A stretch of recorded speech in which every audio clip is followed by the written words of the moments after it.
What's going on, y'all? Welcome to Joel Friday TV. I am Joel Friday. Welcome to the show. A few announcements before we get started. Hit that like button, smack it. Later, smack down the like, subscribe, and share button. Tell your peoples about the show so we get the subscribers up and the message out. Do it now. Help a brother out. As you guys know, we are live Monday through Thursday at 11 a.m. Pacific time on YouTube, Instagram, Facebook, and Punchy.tv. And at any point during the show, you can call in. 888-775-3773, 888-775-3773, and we can get into whatever's on your mind, your heart, your spirit, your soul. We could talk about it. And if for whatever reason you can't call in, but you still have a question or comment, or you just want to support the show, you can go to buymeacoffee.com/Joel Friday TV, or go directly to the YouTube live chat. Send your question or comments there as well, and I'll read them live on air. What's today? Today's Thursday. What does that mean? Well, first thing, it means that it's my last day of the week. No shows on Fridays, just Joel Friday, Monday through Thursday. What the?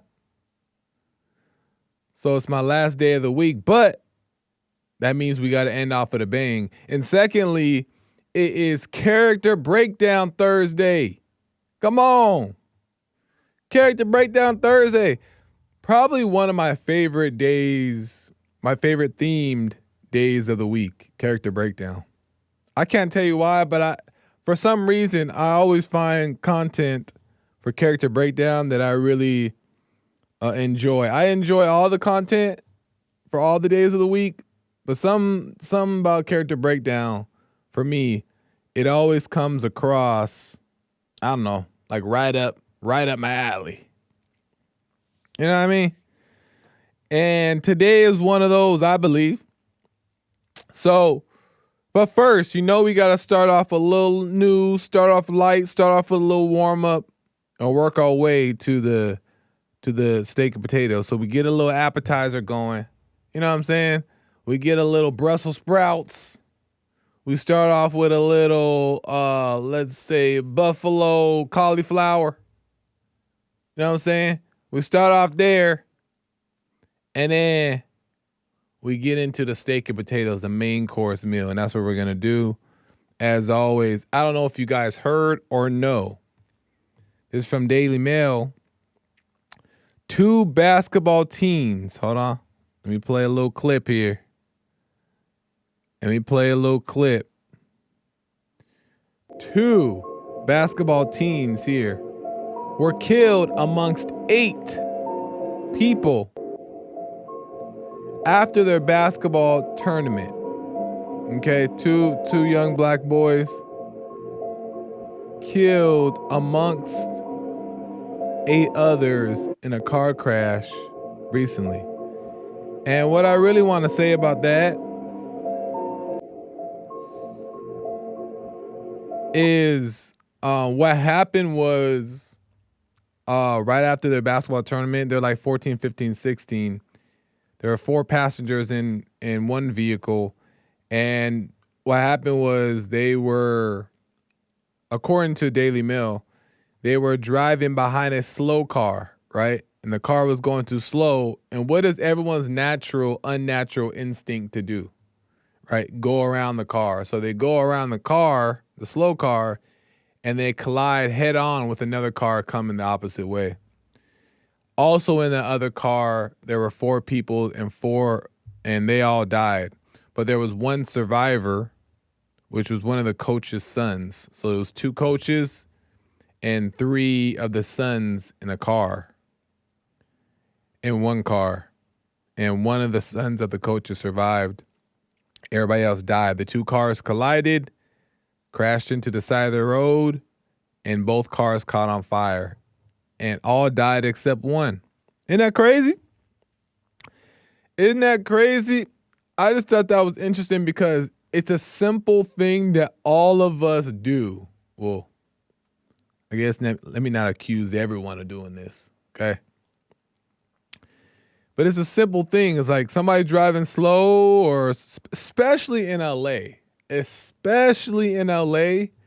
It's almost like it's almost a rule how much it happens in LA. It's almost a rule that if a car is stopped, all you need to do is just go around it. It's almost a rule. Reason why is because there's no place to park ever in LA, right? It's very hard to find parking. So what happens when people do deliveries like UPS or even just food deliveries, Uber, they just stop in the middle of the road, put their hazards on, and go on with about their business. And nobody really complains too much, right? They'll honk, but at the end of the day, people just go around, right? Though you'll break the law a little bit to go around so you can go about your day, right?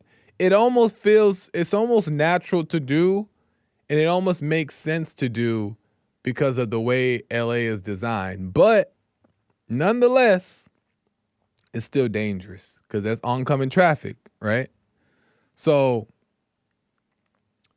the point is be careful when we're doing these things. You know what I mean? Because you just never know. You just never know. And the worst collisions are the head-on collisions because that's two cars going high speeds and hitting head-on. Please. It's crazy stuff. Crazy, crazy, crazy, crazy stuff. But wish the families well. It's all you can do. And you just try to, be aware. Amazing stuff. Let's move on. Let's get into it. I don't know if you guys remember Ruby Franke. Okay? Ruby Franke. I'm not sure if you guys remember. Ruby Franke was the mother that had that YouTube show. Man, I forgot to pull the picture. The YouTube show 8 Passengers, right? That was very popular. Well, she also had a Netflix show that she wasn't in control of, where it was exposing all of her like evils that she did in the process of making that show so popular. Like physically and I guess verbally abusing the children and controlling them and punishing them and all that stuff to try to get them to behave as she wanted them to do, while also trying to record them online because they had a popular YouTube channel that documented their family life, right? And it looks so beautiful. I did a true crime on this. Remember? Y'all remember. But it looked so beautiful on camera that everybody were like, wow, this is the perfect family and they're so great. But behind the scenes, it was hell to pay for the children, right? Right? They were being, abused and all that stuff. I hate to use that word because it's been distorted and hijacked. But what Ruby Franke was doing was like some crazy stuff. And she ended up getting caught and ends up going to jail, right? And then the son, there's 6 kids, and the son became really popular from the show, and the other kids as well were kind of, there's a whole story behind it, right? But he's out and about, and he's been going on podcasts and talking about, well, I guess he just went on one and talking about the incident, and he went on one, and I recently watched it, and there's some things that I realized that he said that I want to really get to on Character Breakdown today, because to me it revealed a lot about his mother, right? And shout out to Chad because, which is the son, he has such a good attitude about all this stuff. You know what I mean? He has such a good attitude, and he seems like he's learned a lot from it. And he doesn't sit up there and go on the podcast and overly downplay his mother, right? And I'm sure the media and social media and comments and everything is trying to make him talk bad about his mother, right? Make him hate his mother. But whether he actually has resentment towards her or not, he has a good attitude about it as he's out in the public, which is kind of nice to see. You know what I mean? Because he went through a lot of stuff, according to the documentary and according to things that he's mentioned, right? His little testimony. And in this interview, he said a couple things. And my question first that I want to start off with is, do you love your enemies, right? We hear that in the Bible. We see that in the Bible. It says, love your enemies. And this is probably one of the hardest. Listen, I don't know if there's a harder scripture to carry out than love your enemies. I could be wrong about that. Maybe there is another one in there. I don't know. But love your enemies, probably one of the hardest things to do. Why? Because what about the ones that do foul things? What about the ones that just brutalized you? And I ain't talking about just with words. I'm talking about like killers and murderers and, people who just like Jeffrey or Ted, where they just do just indescribable things to people, right? Carelessly. You know what I mean? And Jeffrey even eating people. Like, how do you love an enemy who has done that to your mother, your sister, your brother, your daughter, your son? You know what I mean? I was going to say dog, but nah, I'm playing. I'm playing. But what do you do about those? How do you deal with that? How do you love your enemy in spite the fact they do vile and wicked and evil things carelessly? How do you love your enemies? Right? Or to a turtle. That's my question. Do you love your enemies? And I think that's such a incredible thing. And I want to speak on a little bit of that today. So I have a couple clips I want to play from the interview where Chad speaks on a recent phone call, or the most recent phone call that he had with his mother. There was 2 phone calls, and he speaks on them and explains what happens after the fact, right? She's in jail and makes these phone calls. So this is from The Squeeze. And The Squeeze is a podcast hosted by that Twilight guy, what's his name? And his wife, the wolf. Not Edward, because Edward was a vampire, right? And then there was a wolf guy, Taylor Lautner, right?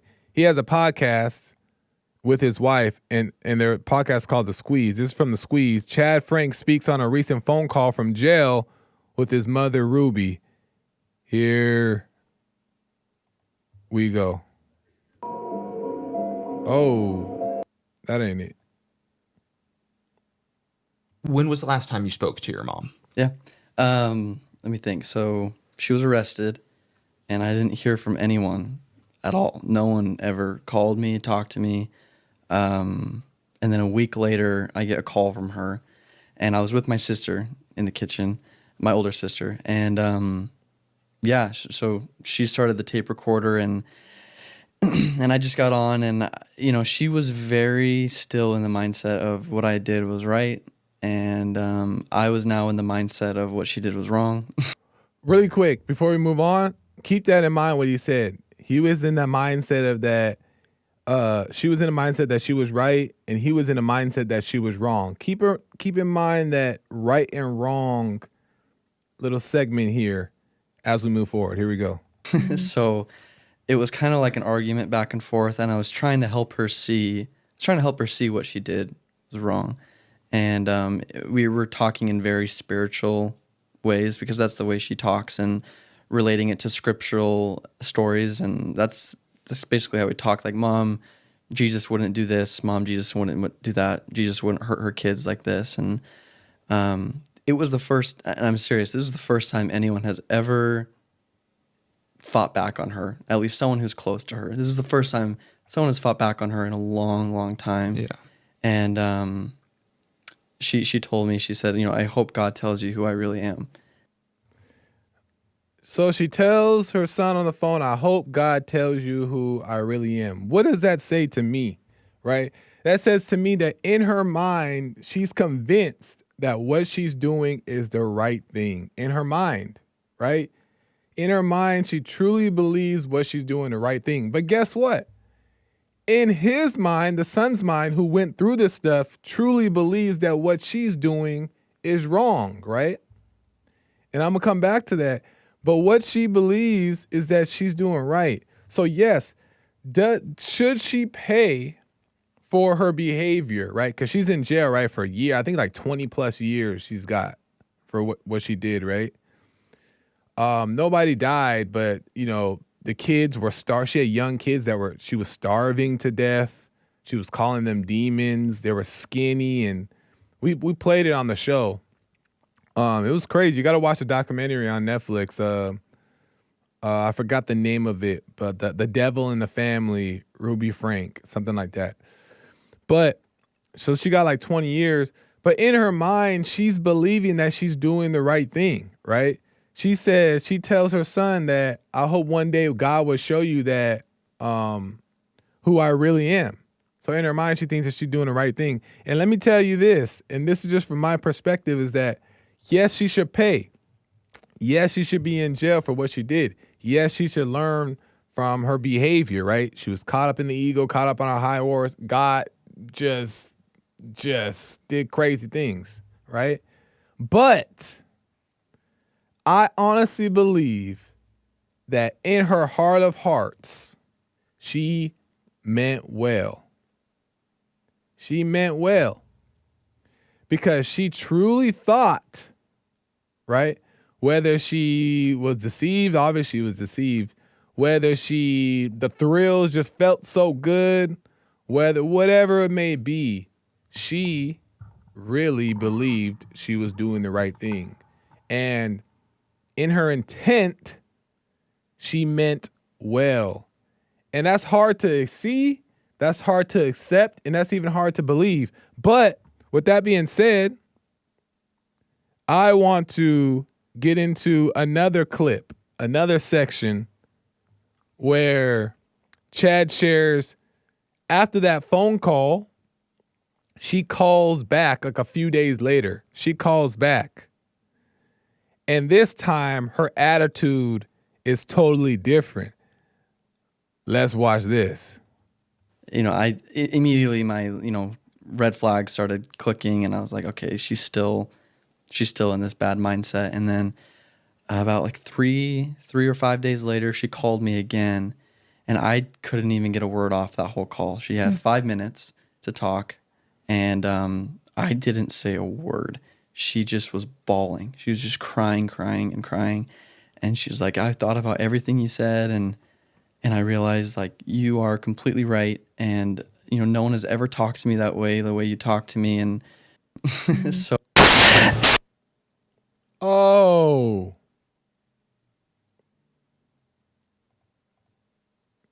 Immediately my, red flag started clicking, and I was like, okay, she's still in this bad mindset. And then about like three or 5 days later, she called me again, and I couldn't even get a word off that whole call. She had 5 minutes to talk, and I didn't say a word. She just was bawling. She was just crying. And she's like, I thought about everything you said, and I realized, like, you are completely right. And, no one has ever talked to me that way, the way you talk to me. And so. Crap. What the? I wanted you guys to hear that part so bad. But listen, that's all you get. Because for whatever reason, the file got corrupted. I don't know how it happened. It was playing perfectly fine. On my end, they normally play perfectly fine. But you got enough there. What did he say? She called back, and she said she realized that he was right. Right? And that she was crying, and she later goes on in the video. You'll have to see for yourself, I guess. She says that she realized that what she did wasn't right, and that she wants to have work on her relationship with people, and that she made a mistake, and that she's sorry, and all these different things, right? And my question was gonna be, ask you guys, do you guys believe her, right? Because people online are telling Chad, her son, like, don't believe it. She just crocodile tears, like fake tears. She's just acting. But Chad tells the interviewers, Chad tells Twilight, Chad tells the wolf, he's like, I believed that what she said was genuine, because I've never heard her this vulnerable. I never heard her break down in this way. And something about that interaction allowed me to believe that what she was saying was true. He's like, unless she's the best actress in the world, I don't believe it to be true. And Taylor Lautner goes, oh, so you felt like it was genuine. He said, I felt like it was absolutely genuine. And even at the end of the call, I told her I love her. And I think he is 100% right about that. I think that's exactly true. And I think that whether she stays on track with what was revealed to her in the case of her making all those mistakes and bad decisions, whether she stays on track with that or not, I believe in that moment she had a revelation that she made a huge mistake, and she saw it clear, and her son felt that. And the reason why I wanted to bring that up is because going back to when the right and wrong thing, right? Going back to the right and wrong thing.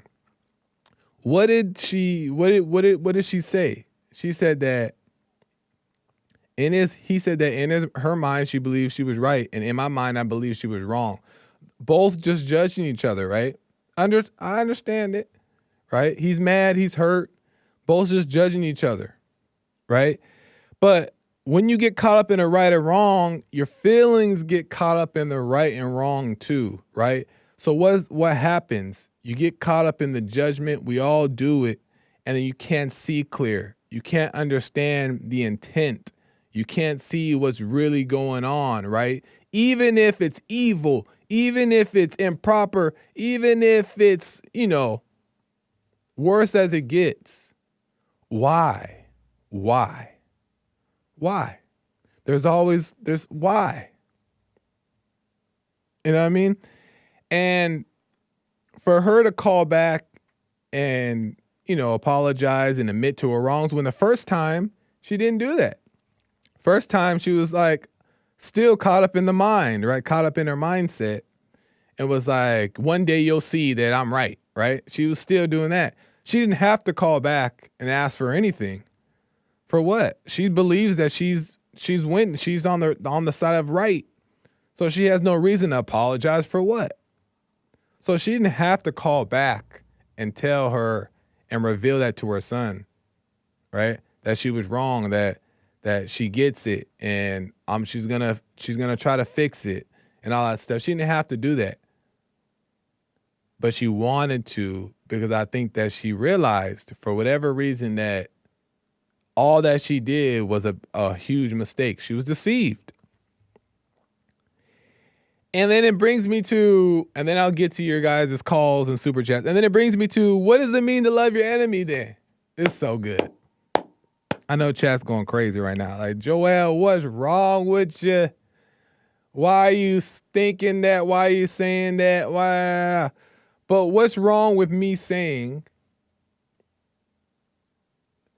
that he is not wrong for trying to love his mother? What's wrong with me saying that maybe I believe it to be true 100%? Like, no doubt I believe it to be true. Me. You don't have to, but I do, that she was genuine in her apology, right? Even though I didn't hear it, right? But why is it bad for me to say that she maybe saw the light a little bit? Why do you have to argue against me? And I'm not taking it personal, the chat. I love the chat.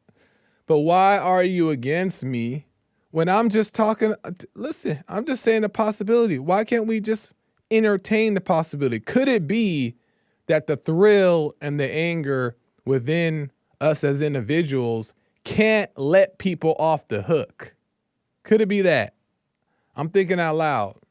Could it be that the people who do us wrong, who cause us harm, who cause harm to others, who do these things, could it be that it's hard for us to let people off the hook and forgive? And that's what it brings me to. What does it mean to love your enemies? By the way, I'm in that boat with y'all. Okay? We in this boat together. Right? What does it mean to love your enemy? You don't need to socialize. And Chad mentions this too. He's like, I know that I don't need to be hanging out with her and stuff like that, but it was nice to hear her call. You don't need to socialize with the enemy, right? You don't need to do it. You don't need to hold hands and skip. You don't need to hug, but you do need to forgive, right? Because for two reasons, listen up here. One is because it sets you free, right? It frees up your conflict from within, right? It removes your conflict so you can go on to live a free life and not be held down or tied to this trauma or this issue that happened to you, right? It sets you free. That's one thing. But what it also does is it shines the light on those who are lost, right? What it does is it brings warmth to those who are cold-hearted, right? It does. Whether they see it now, whether they see it later, that forgiveness also is beneficial to them, right? It shines the light on those who are lost. It gives those who are lost an opportunity, though they're undeserving. We think they're undeserving, right? Though they are undeserving, it gives them an opportunity, right? Why? Why will we ever do that? Why will we ever give an opportunity to those who are undeserving? Because why did God send Jesus back to earth? To save all us who are undeserving. All of us lost folk. Lost, confused, scared, hurt, broken. God sent his only son to save those lost people, right? Undeserving people.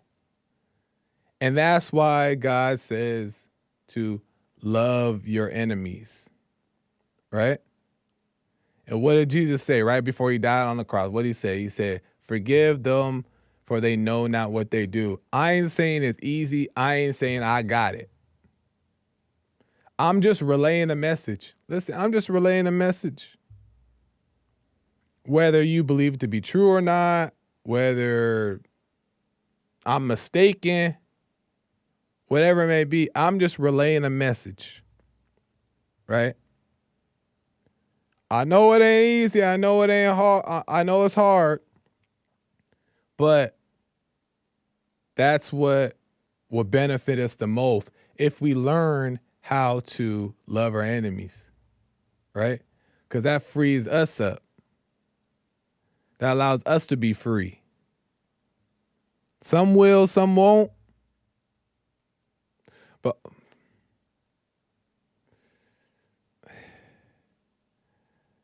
that's the only way. That's the only way. Amazing stuff.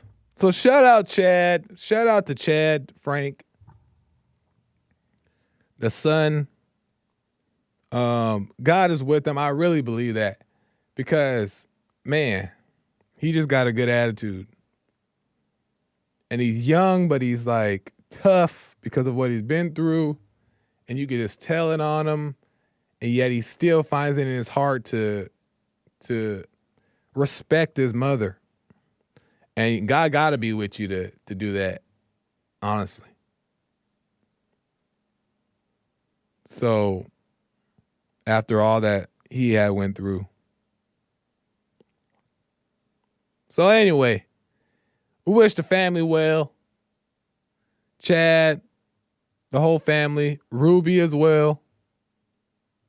Whatever God has plans for the whole situation.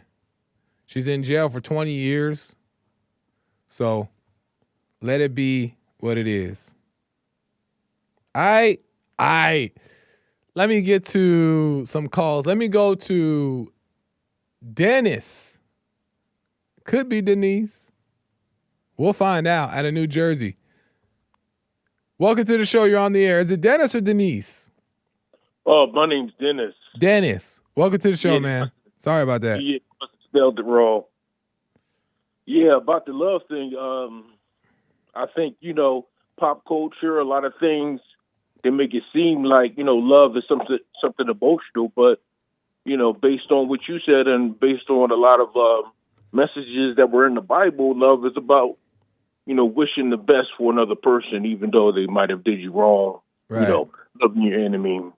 So, and it takes like maturity and being in touch with God to get to that point where you say, okay, why keep animosity in my heart and hold that against her? Right. Because my dad always used to say, yeah, it might be bad, but it could be a lot worse, Yeah. So here in America, we have a lot of privileges, drinking water, warmth, heat, money that just falls out of the walls when you go to the ATM. But and there's countries out there where people are starving to death, Yeah. So, and they don't even know who their mother is. Their mother or father probably passed away when they were, maybe a baby. So you're in a way better situation. So no matter how tough things might get for you, just know that, someone might be dealing with something a lot worse, and they still are required to find a way to forgive as well. Fair even though enough. they're in a situation. Fair enough. Mm-hmm. And what did you? Oh, go ahead. I think the saying is, a man once complained that he had no shoes until he met a man who had no feet. Yeah, that'll do it. Why do you think that is so hard, in your opinion, Dennis, for people, for just human beings in general, to love those who do us wrong? I believe it's hard for people to forgive people that do them wrong, because I believe it's insecurity. They believe that an attack on them personally means that, they're inadequate in whatever way they might see themselves. Yeah. And that's why the person attacked them. And because they're insecure themselves, then they think that, that person's image or portrayal of them represents what they really are. Yeah. Even though, That's a what good that point. person thinks it does to you doesn't necessarily represent who you are inside. Do you think, I agree with that 100%. And do you think that they're justified in defending themselves? Because in some places, like, in the hood, if they mess with you and you show weakness, right? Whether you're not weak or not, let's say you just show weakness, but you're not weak, they come back around and try to exploit and take advantage of your weakness. So are they justified in defending themselves, or should they still not let it bother them? I think that they should address the situation straight up. Don't get all emotional. Just let them know that I don't appreciate the way that you're treating me. Yeah. And stay away from them. If that person attempts to attack them again, then defend yourself. That's a good point. That's the beauty of the United States. You can carry a weapon on you to protect yourself. Interesting. So you're not against self-defense? No. Fair enough. Interesting, man. I appreciate that, Dennis. Any last comments on that? Yeah, I wanted to ask you, did you see that movie Sinners yet? No, I didn't see it. You saw it? Oh yeah.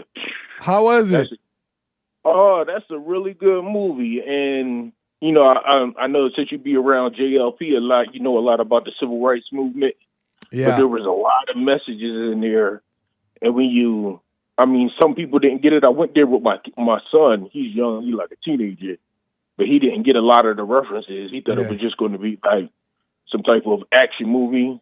Yeah. But I had to, after the movie, I had to sit him down and explain to him everything that was going on symbolically. Yeah. Because it was really a representation of the social experiment we call the United States of America, with this melting pot of different communities and people, and how we all interacted with each other. Is really not,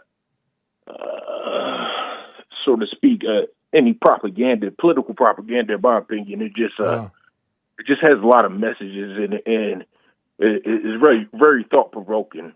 Nice. It's been doing so well in the box office. Also, reviews are going like crazy. It's been going viral on social media.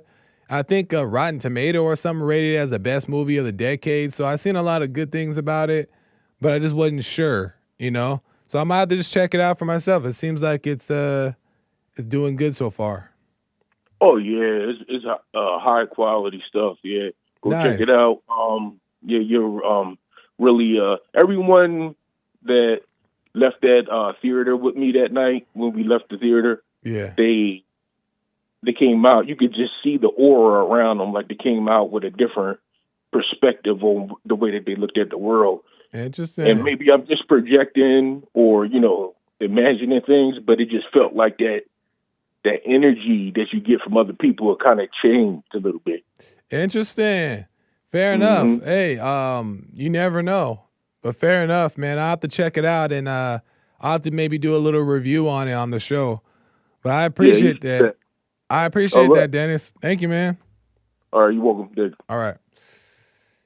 Yeah, I heard a lot of things about Sinners, the movie Sinners. Michael B. Jordan stars in it.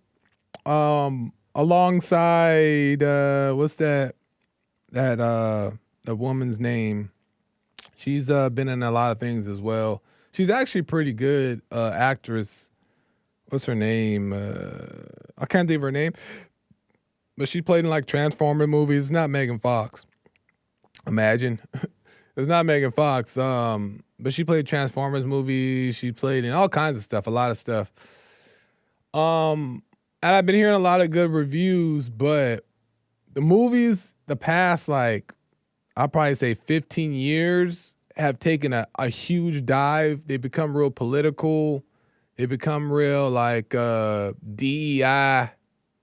You know what I mean? To where like they just let people in there because they demanded to be in there, those who weren't deserving, and like would take on and make these movies that weren't good at all, but yet made it into the box office because they played the race card, right? Racism. So movies took a big dive and they started getting to have agendas on them. And movies would come out and they would say they would be so great and great reviews, great money and all that stuff. But yeah, you find out that it was agenda driven and it was all just, crazy stuff. Then you stop trusting in movies. And that's also when Netflix was getting big and all these streaming platforms were getting big. So you were no longer trust Redbox. So you no longer trusted going to the movies as much. You just rather just wait and pay a little $10 a month and watch it when it gets on there.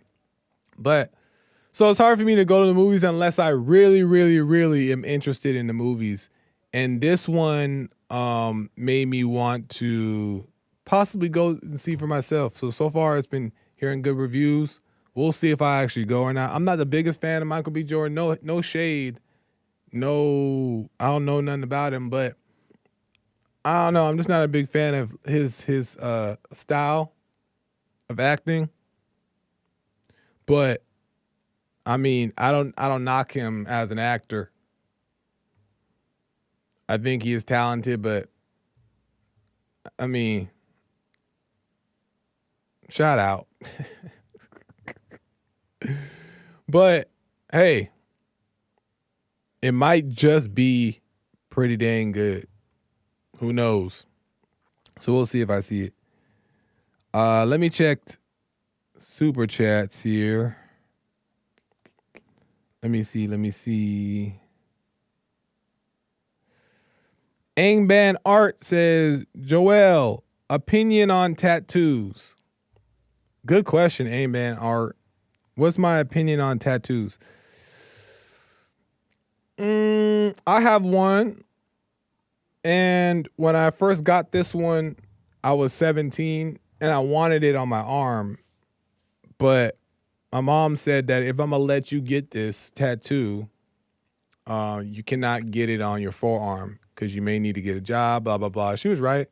So I got it on my arm here, and it was supposed to be a full sleeve up to here, but I never finished it. So it's kind of halfway finished. But when I first got him, it was cool. I mean, it was just a thrill thing for me. I was young. I wanted to be the cool guy in high school with tattoo that no one else could have because you couldn't have it till you're 18.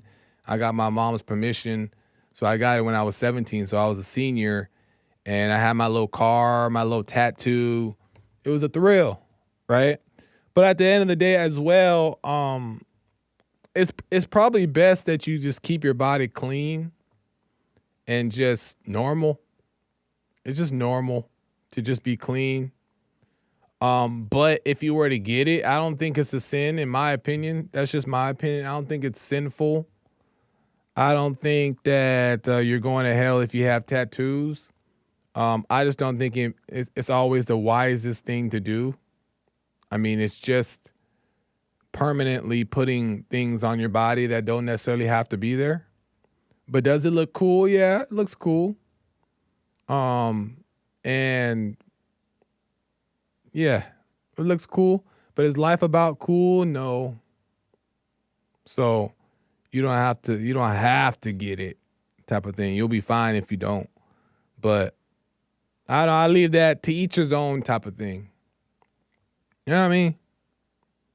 But when I first got them, man, I wanted them everywhere. I just wanted to be inked up. I'm glad that I didn't. I'll tell you that. I'm glad that I didn't get tattoos everywhere and be all tatted up.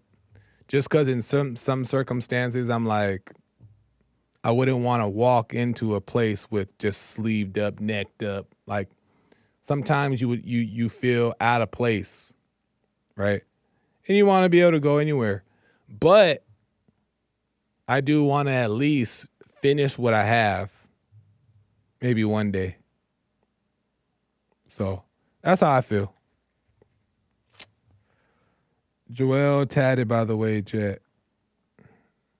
Yeah, I just have one on my arm. Let me see here. Kale Samogi. Shout out Kale, a mod in the YouTube chat. One of my mods here. Joel, why are you speculating on what she was going through or what she knew, whether she saw the light? Something is weird about that. I mean, I don't see it as a speculation, Kale. I understand your point, though, because it's like, I wasn't there. How do I know that that is true? I just believe it to be true. Why? Because just through looking back on circumstances in my life, experiences in my life that are very similar to this one, meaning like people, there's like certain language that people say, certain things, certain behaviors that people have when they're really sorry versus when they're not is really what I use, right? And also there is a language of truth, genuine truth, that you can learn, right? And I just believe it to be true, right? From my experiences and what I believe to be true. And it could be, maybe it's weird to others, but I don't know. I believe her. But fair enough, Kel. Let me see.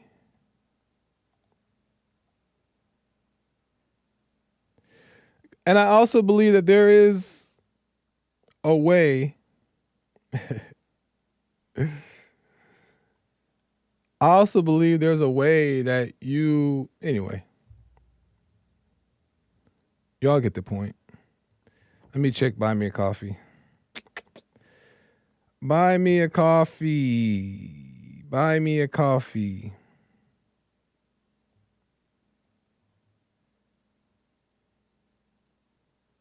My man's Eric Carlin. Eric Carlin. Eric says, what does it mean to love your enemies? Eric says it means to hold no resentment because resentment only hurts you. Facts. Resentments trap you in the hell of your imagination, unconscious, deep. It's impossible to have anger if you love everything, deep. Love isn't a feeling, facts. Love is understanding without judgment, truth without anger, facts. Love is telling someone the truth without being afraid. Eric coming with it right now, y'all. Y'all listening? If you love someone, you love them the same no matter what they do. Your love isn't contingent on how they behave. Your love is unconditional.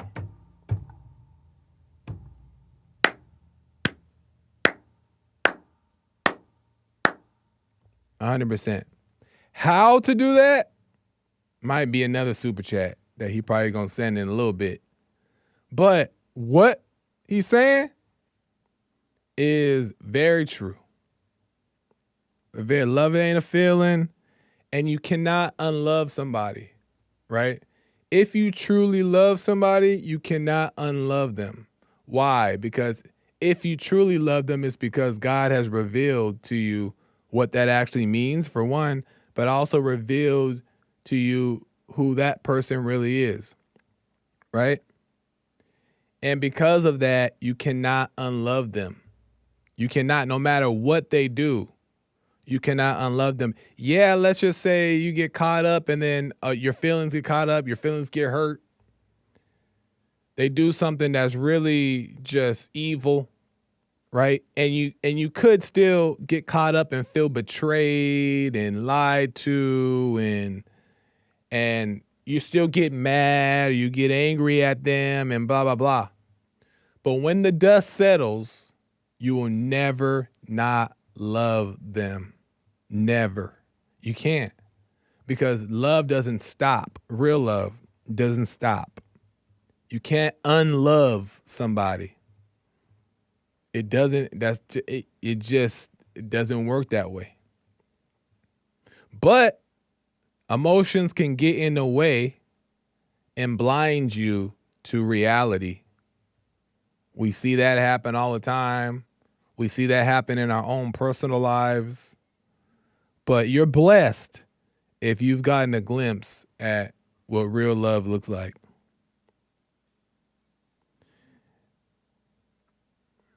So Eric 100% right on that. Shout out Eric Carlin. Right on, Eric. I appreciate it. Amazing stuff.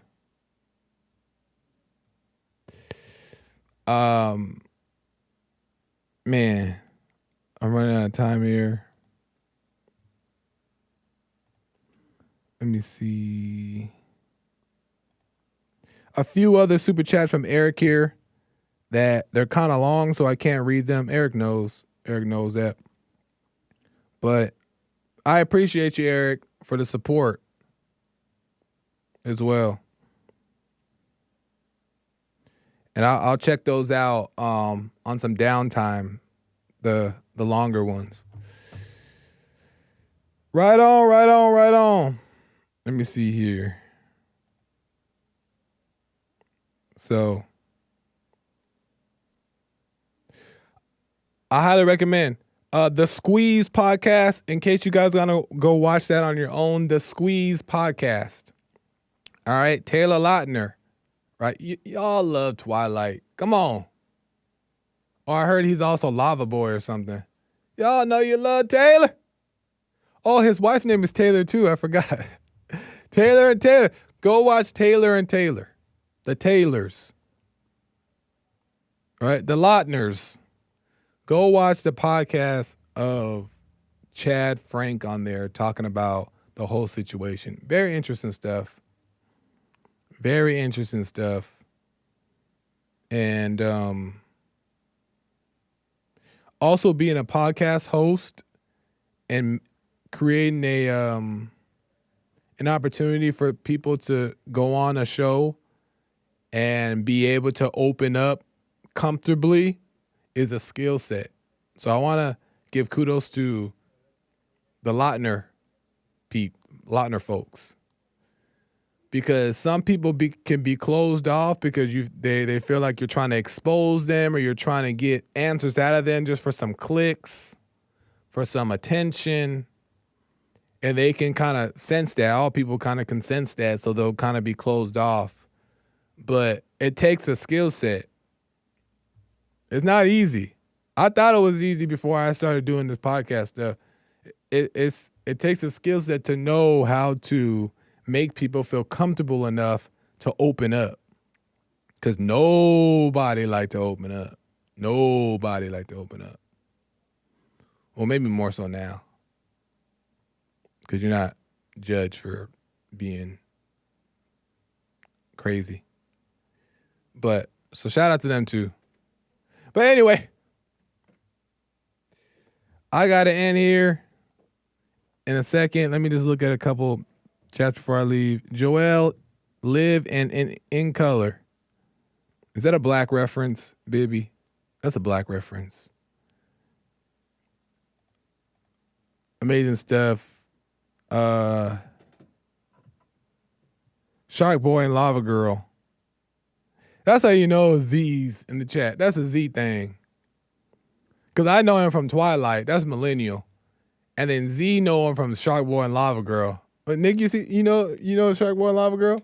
Yeah, man. Yeah, Nick knows what you're talking about. I saw that in 3D. Yeah. With the 3D glasses. That's crazy how the different generations have different ideas of the actors, different movies they play. But yeah, make sure you guys go check them out. The Squeeze podcast. Anyway, American Anchor Baby coming in hot. Make sure you guys check out his show coming up here in about 7 minutes. You don't want to miss it. I'm not here tomorrow, but I'll see you back here on Monday. I'll be back here on Monday, and I'll be in the chats tomorrow. Catch me in the chat. But Fallen State drops tomorrow, brand new episode. Make sure you guys check that out. Have a great weekend. Enjoy it. Be safe when you're going around the cars, because you know you're going to do it anyway. When you're going around the cars, just look before you go. Just look. So that way you don't go head on with nobody and catch on fire. We don't want that, all right? So be safe. I'll see you guys next week. Until next time, bye.